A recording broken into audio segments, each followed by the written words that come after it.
Greetings, Wilkinson here. Today my guest is Merle Yost. And say hi, Merle. Hi, Merle. Oh, I've heard that before. Okay, so what do you do? Tell us about yourself. I've been a licensed therapist for about 30 years. I started in music, my mother's dream, moved on to business, which was actually a great learning experience in school. And I continued doing work on myself because of the rather bizarre childhood that I had, and consequently became clear that that's where I was going to, what I wanted to do, that I really wanted to help people and that I wanted to get the best training I could to be able to do that. Well, since we want to hear people's stories and what they do, I mean, come on, you said you have a bizarre childhood. We got to hear a little more, something about that. We don't have that much time, but the short version is that I grew up in a family with a rather extreme mental illness. My mother was quite delusional and had delusions of ruling the universe and doing other amazing things. And we were, as a consequently not allowed to really socialize or to have friends. And so we were really isolated in a cult-like situation. And so when I finally came out to the world, and also my father was physically and sexually abusive and psychologically as well. So between the two of them, there wasn't a whole lot of safe space there.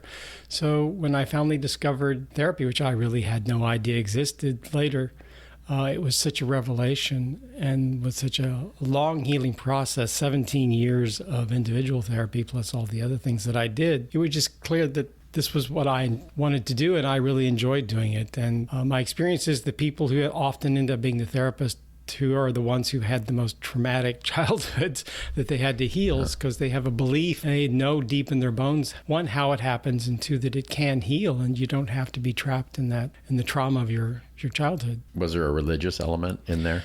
Yeah, it was deeply Christian, Southern Baptist based.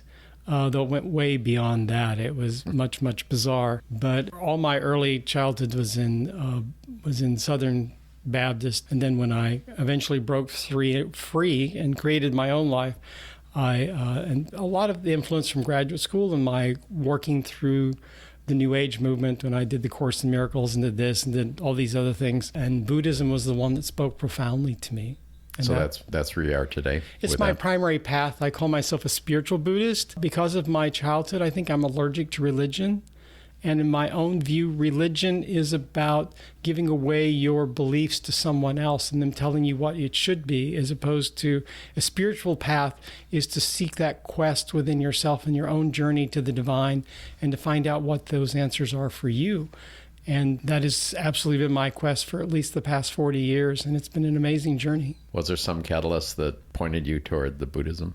It really was graduate school, because I did a 3-year master's at a school called John F. Kennedy University, which doesn't exist anymore, but it was transpersonal. Transpersonal psychology is about combining or unifying the spirituality and psychology. And they introduced us to a whole bunch of things. That was really the whole point. It wasn't about taking you on a specific path. And Buddhism was one of them that they introduced, and that just resonated so deeply with me and to what made sense to me in my connection to the universe. And you've written books? I've written 6 books. Now, we talked a little about it, but just thinking about it, it seems like as you progress through your book writing, they got a little more personal. Is that is that the track you were on? Or absolutely. The first 3 weren't really personal at all. Were co-authored with my best friend. The first 2 were on how to be a good manager. We both were in business and both have been very experienced managers. He's the senior trainer for the Federal Reserve Bank at the time. Wow. And so back in the 50s and 60s, maybe even into the early 70s, when you got promoted to manager, you got mentored. Somebody taught you how to do this. And then by the time we got into the 80s, they were just throwing you to the front lines and telling you to do the best you could, and you're supposed to magically know how to manage people. And so we wanted to create a book, and we ended up creating 3 of them ultimately, but 2 books specifically on management. They gave people the basics of how to manage people. And we wrote a book proposal and sent it out to 40 publishers. There was 39 rejections and 1 yes, and the 1 yes was McGraw-Hill in New York. And it turned congratulations. That's a good one. Turned into a bestseller, and then a sequel of books out of that. And we did the 2 on management and the 3rd one on how to be a good employee. And it was really a magical journey through that whole process. And then my fourth book was an anthology about long-term male couples, because I was in a long-term relationship at this point that lasted 19 years. And there was not a lot written about male couples. The exception was the book called The Male Couple, which was written much more from a psychological perspective, which was really a profound book and still is to this day. But I wanted us to tell our stories. We were invisible. And so I did this search and found all these 15 couples, I recall, who were together from 10 years to 15 years, who wrote their own stories. And then I put them into the book and did a national book tour and had a great deal of fun with that. But there's some really lovely, profound stories in there. And then How did you find those people? I just started putting out notices and papers throughout the country and spreading word via my network, because I was fairly engaged. And I got people from all over the country, and it was actually pretty amazing. And what year was that? That was published in 1999. Okay, so a little over almost 25 years ago. Okay, so did you travel around the country, or let's see, 99, there was not much internet. There was no point. internet. No, I traveled around the country. It was great fun. And I did a tour, I called it, of dying bookstores, because at that point, the gay bookstores were starting to die. Right. And it was really sad. Most of them that I think I went to are gone. Amazon, gotta love them. Okay, so that brings us to number 5. What was that? 5 was on gynecomastia. Well, you gotta explain that. Gynecomastia is males with female-like breast. There's adult onset and there's adolescent onset. I had adolescent onset. I was this 11-year-old boy who suddenly popped out breast, and nobody knew what it was. I went to the doctor and they said a bunch of nonsense it turned out to be. And then, so I had to deal with this. And my child, that made an otherwise traumatic childhood even more traumatic, because I can imagine, right? The girls at school offered their bras, and the guys, I always ended up somehow on the skin team on basketball or whatever we were doing. So it was not particularly fun. But I eventually got surgery, and it turned out I was one of a few people talking about this. And so I had just started my practice after graduate school, and I put a small section on my website for my practice about gynecomastia, and it blew up. I was getting thousands and thousands and thousands of hits a day on this. And so I eventually spun that off into gynecomastia.org, which is the world's largest website on gynecomastia. And it still, I think it's, I don't know what he's doing today, but probably it's got to be close to 500,000 hits a month on the site. It's massive. Now, do you manage that site? Or? No, I sold it. I finally got tired of plastic surgeons, because I'd sell advertising to plastic surgeons to support the site, and they'd all start bickering. They're all a bunch of little children. Oh, no. And I thought, I'm not getting paid to do this. And I wanted to do other things, and so I moved on. But I just wrote the book so that there was something that people could buy and take home and read. What causes that? It's a liver issue, oddly enough. Oh, really? Yes. At the onset of puberty, you get this rush of testosterone through the body if you're a male. And what happens is that the liver processes excess testosterone. And so that which doesn't get handled by the liver then gets converted to estrogen. So if the liver isn't up to or ready to start processing that level of testosterone moving through the body, there's a word for it, but I can never remember the exact clinical word, then what happens is that you start getting excess estrogen in your system. And if you have a propensity for developing breast, then you're just going to start developing breast tissue. And if you've had breast tissue underneath your nipples for more than 18 months, the only way to get rid of it is to cut it out. And so an adult onset happens because of medications, alcohol. You see a lot of male alcoholics with gynecomastia, because they've impaired their liver so much that it's not handling the hormones in their body, or too much testosterone or steroids. Again, you're impairing the liver. But yeah, it's really a liver issue, oddly enough. And so there's nothing else going on around that. How old were you when you finally had the surgery then? Well, I had 2 surgeries, interestingly enough. The first one, I just graduated from graduate school, oddly enough, and I got word that I got my surgery approved. And so I went and had that. So I had to be around 33 for the first one.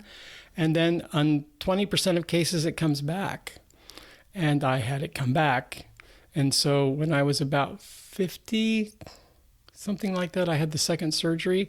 This particular one, because I was reasonably well known for this because there wasn't a whole lot of people talking about it. And that was I had done 2 major documentaries, one with BBC and one with the Channel 4, both out of London, flew over here to do documentaries with me. And then I decided to have the second surgery with, I think, one of the best surgeons in the country there in the Bay Area. And I notified the press. And so I ended up having a TV show from Australia fly in and film that process that I went through. Did they actually film the surgery itself? Oh yeah, it's all on my website. Wow. The funniest story of that is that I'm in an operating room that's I've got camera people and reporters from the newspapers and producers, and the whole room is full. Now they're all dressed in surgical garb, right? Well, I think they were. Whoa. That's too long ago. And I'm standing here stark naked in front of everybody. And this nurse is so embarrassed for me. She's just about to die. And she's covering me with betadine. And she says, I have to move your genitals. I said, honey, you're not the first one to grab those. And the whole room dissolves into laughter and the tension is broken. It was a lot easier after that. Wow. That's unusual that you were naked. He did some liposuction and some other things. It was like an 8-hour surgery by the time it was done. Oh, so you went for the full blown. You're going to be there. You might as well get it done. Right? So do they record all that as well? Or do they just stop? They with the showed the liposuction. It's like this violent action going on. It's only like a 6-minute segment on a thing. So it wasn't, they didn't show it on camera, but they had cameras going the entire time. So how did you feel in there when that was all done? The second surgery, he was a great surgeon. In some ways, it was about really taking back my life in a really big way and reclaiming my body in a whole different way. And I felt really great about it. And I'm always happy to talk about this stuff because so few people do. There's such huge embarrassment for males to acknowledge this or deal with it. I remember for years I'd go to the grocery store and the clerk would say, yes, ma'am. And I didn't look anything female at all as far as I could tell, but they just noticed my chest and that's all they could see. So I know what misgendered is like from way, way back.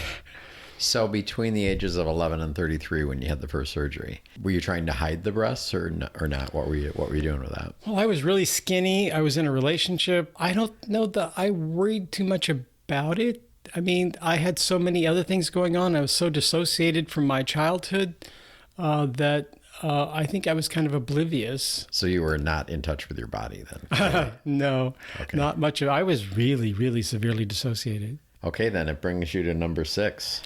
And before we get into number 6, what is your favorite book out of all of them? Is it number 6? It's probably number 6. Okay. And probably number 7 will be when I write it soon. So. Okay.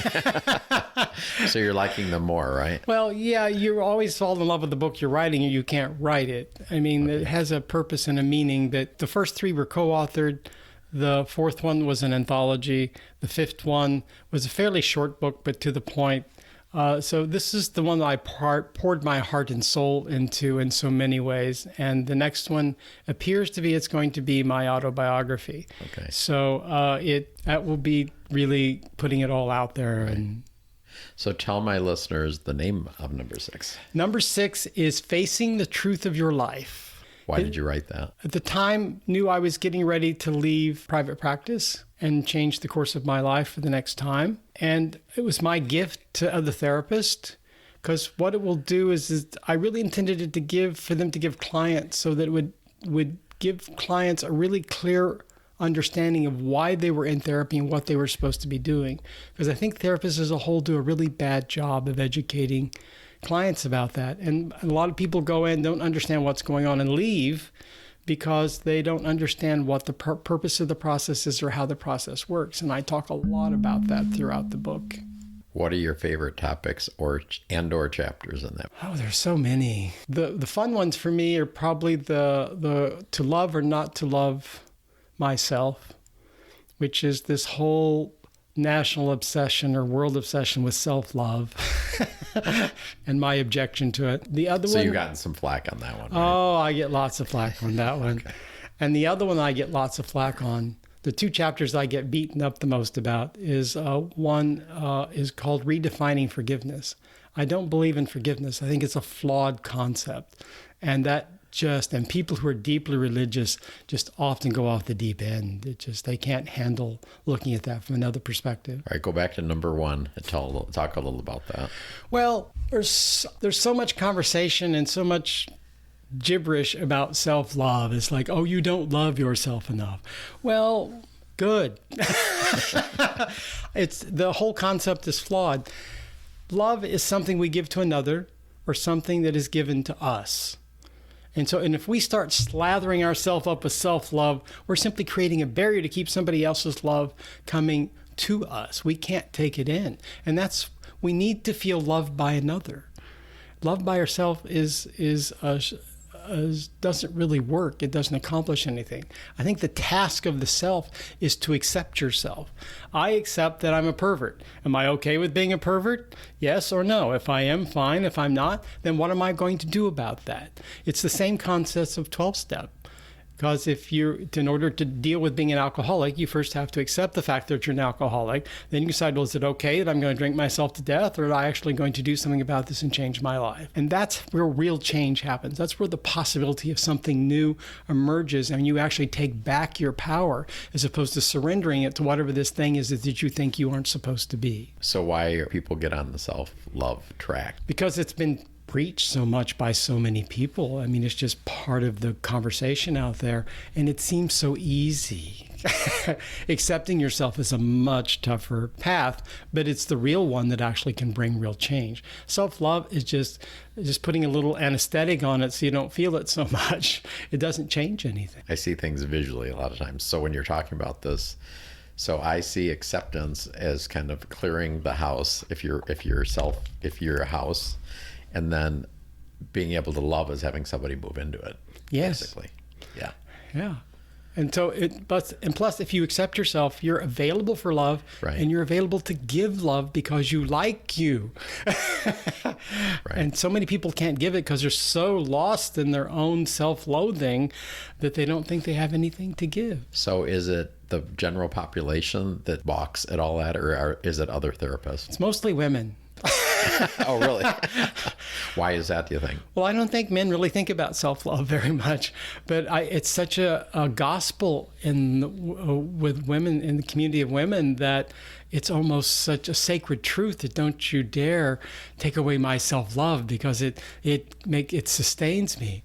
So do you think that those women are starving for love in their relationships, but they're not getting it, and so they figure, I'll give it to myself? Yeah, I think that's the theory. It doesn't work, but it's a theory. So it's a form of masturbation. I've used that phrase often, so yes. Wow. But the therapists don't have a problem with it? Oh, some do, especially a lot of women therapists. Men generally don't have as much issue with it, but again, I think that we're not programmed as deeply to be into self-love. Right. But we also aren't programmed into being into self-acceptance. So do the men get that? Some do. Or are men just dense? Well, there is a lot of that. Men are not socialized to examine themselves. Men are not socialized to examine their feelings and being in touch with them, which is an incredible disservice. Little boys, from the moment they pop out, are suddenly responsible for their mother's health and well-being and their sisters. They're not allowed to just be little boys and grow up. And so consequently, they get sabotage on this journey of becoming a person. And what is the second thing? Talk a little about that. The other one is the forgiveness, because as a country that is predominantly Christian and a Right. world in some ways, forgiveness is a key concept of the religion. And it, again, has been so abused to the point that it has almost no meaning. I'm always horrified when someone has lost somebody, their child was killed or somebody was murdered, and they go on TV and say, well, I forgive them, which is such absolute horseshit. It's unbelievable. Forgiveness at its best is a process. It doesn't just magically happen. It's an attempt to bypass the pain of all that you're going through. And I think for the most part, it's the wrong path. But if you take forgiveness away, then a lot of people, especially priests I've encountered, go a little crazy because it's like completely nullifying Christianity. Well, yeah, what do we do with a confessional?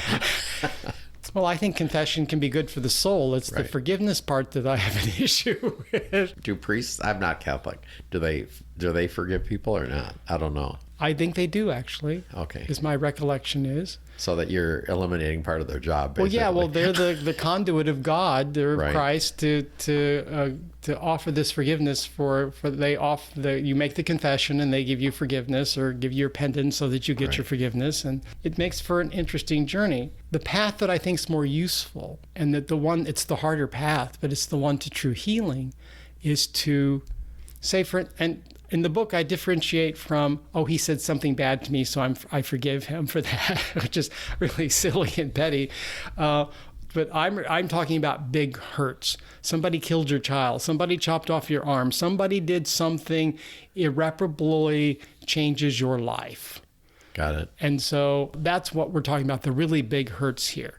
And so those are really tough to process.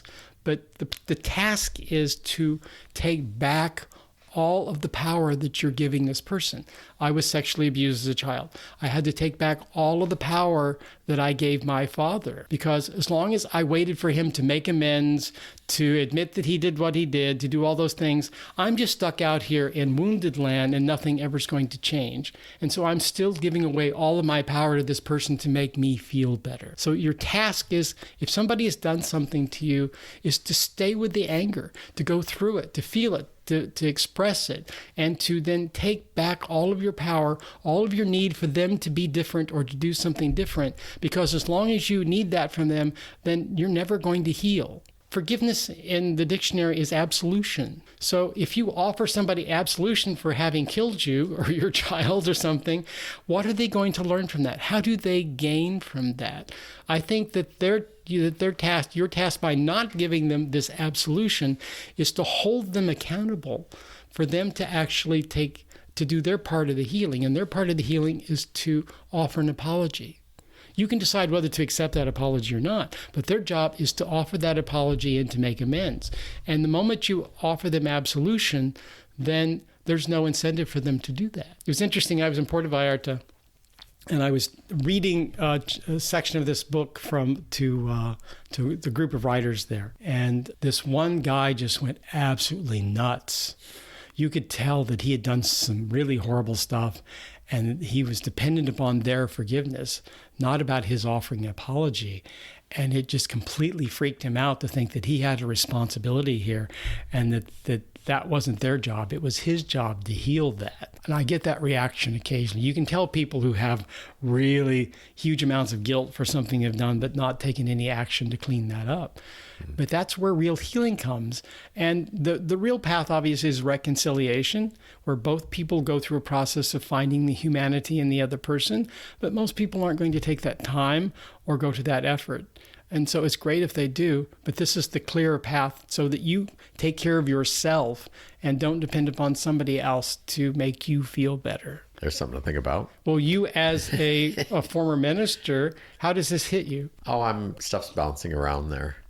I mean, for someone that, like if I've forgiven someone for something they've done, obviously I feel better. So you think that's a fake It's usually temporary. I've had so many people say, I've told everybody I forgive them, but I really don't. I've heard that so many times. I'm talking about where I genuinely think I've worked through it and I've forgiven But you them. did your work through it. Yeah. I still think that forgiveness is letting them off the hook. And I think that's not good for them.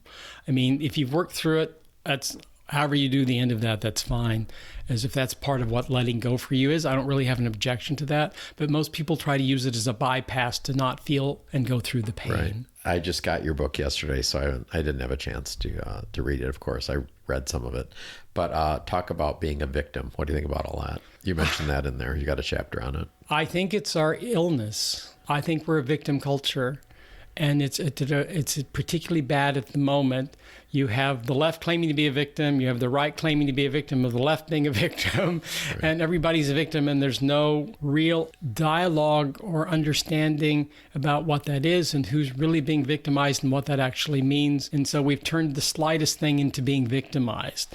That we can't have a difference of opinion or a different perspective without that victimizing somebody else. So it's gotten to the point that it has no meaning other than everybody's just wounded running around trying to make everybody else soothe their wounds. And that's not really useful. I think it created in childhood and the way that we are socialized by our parents and our families and society. And it's just become such a major paradigm in the culture that everybody else is responsible for my pain. And as long as we're back to the forgiveness thing in a sense, but as long as we make other people responsible for our happiness, we're never going to be happy. And we've set up this permanent problem. And I don't see a way out of it at the moment until people stop being victims. It's the only way out of it, because otherwise we're just going to go further and further down the rabbit hole and nothing's ever going to change. So my listeners are listening to you right now. What parting shot would you have for them? Throw them a tidbit. Ultimately, everything in the book is about knowing and owning yourself, and stop giving your power away to all these other people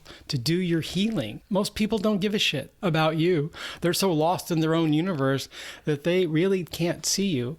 The rare person that can, that's a gift, and it can be incredibly healing. And I wish that more people have that capability. But we don't socialize people to be aware of their actions, to be aware of their emotions. And so they're just acting out their unfinished business with their family. In my new workshop, I call it the dance of intimacy. We grow up in a family and they teach us how to be intimate, whatever that is, whether that's humiliation or sarcasm or physical or sexual abuse. That's what we're taught because our parents are gods. They know everything. And so we're just absorbing their characterological structure. We're absorbing their relationship. We're absorbing all these things. And then we go out into the world and we recreate that regularly. Unfortunately, most of it's just nonsense, because we're just passing on one dysfunction from one generation to the next generation. And the goal of actually finding out who you are, not who your parents taught you were, or who the world is teaching you were, but to actually go inside and do the deep work. And it comes back to religion as well, is that we're taught to give all of our power to the church or the synagogue or the whatever as to what the truth is. And the truth is within you. There's that famous Buddhist quote, if you meet the Buddha on the road, kill him. Because it's really just saying that stop giving your power away to these other people to tell you what everything is. The real quest is to go deep inside of you and find your connection to that divine, to that universal consciousness. And you can use your religion as a framework to how you see God or how you see angels or whatever it is, so that you have a framework by which to understand what's going on. But the real task is to go inside of yourself and get to your truth. So if somebody met the Buddha on the road, the inclination would be, tell me what I should do, or right. Blah, blah, you want to blah. direct me to do all this because I can't figure it out myself. And a real teacher is going to teach you how to find your own truth, not just give you the truth and you're supposed to accept that face and never full frontal and not do anything with it. Because again, I'm really anti giving your power away. But owning your power is a huge amount of responsibility, and it requires a lot of work to really know who you are and how the world actually works, as opposed to how you were trained. Okay. So is your book on Amazon? It's on Amazon. It's in audio. It's in ebook. It's in softbound. It's available in all the formats and all the major outlets. Great. You'll give me the info you want, and we'll tell people how to get to all this and get to you and all that good stuff. Great. Thank you for coming in. Thank you for having me. Thank you. Have a great day. You too.